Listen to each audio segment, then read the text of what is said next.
Esenlikler dostlar. Şu an Karakalpakistan'ın başkenti Nukus şehrindeyiz. Burası özerek bir cumhuriyet. Sovyetler döneminde ayrılmış, Özbekistan'a bağlanmış. Özbekistan aslında bir parçası. Özerek derken kendi kanunları var ama kendi para çıkarma veyahut da pasaport verme hakları yok. Şimdi buranın pazarındayız. Burada bir amca şey satıyor. Önceden konuşup öğrendim ne olduğunu. Kavun reçeri.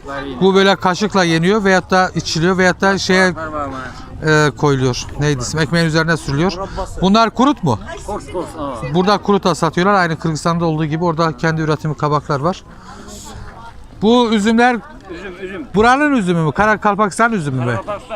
Ha, buranın kendisine üzümler yetişiyormuş. Burada havuçlar var. Burada güzel kızlar var. Meyve sebze satıyor. Rahmet.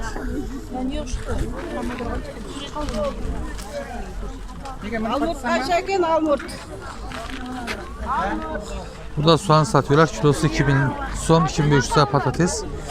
Burası kavun pazarı. Kendi kavunları. Zaten etrafı çöl, sıcak. Burada her şey yetişiyor. Burada da kalıp el sabunu.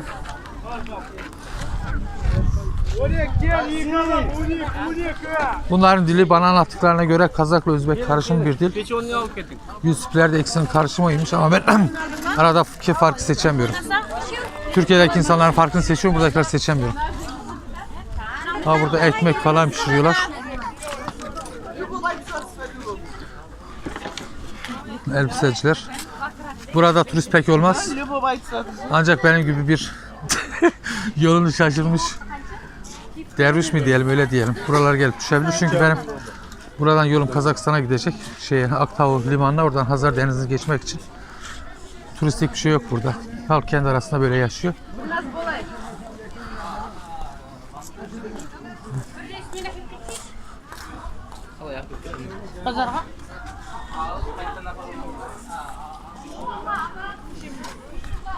Pazar yeri arkaya doğru gidiyor. Bakalım burada neler var. Herkes bir şey satmaya çalışıyor da nasıl taşıyacağım? Zaten sattıkları hepsi Çin malı. Türkiye'de eksiği yok. Veyahut da yaşadığımız ülkelerde bunlara ihtiyaç yok. Oradan alıyoruz lazım olursa. Bu tarafta ayakkabı pazarlar var. Aşağıya doğru pazar daha devam ediyor. Epey büyük pazar. Hepsini dolaşmak 10 dakikayı geçer.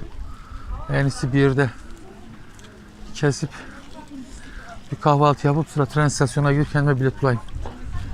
Bugün bilet varsa bugün giderim, yoksa yarın öbürsü gün artık şeye bağlı. Sefere bağlı. Tren seferlerine bağlı.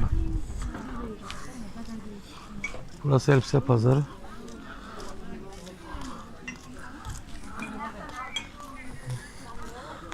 Şu kızın saçlarına bakın, ne kadar ilginç saçlarını vermiş. Dalga dalga.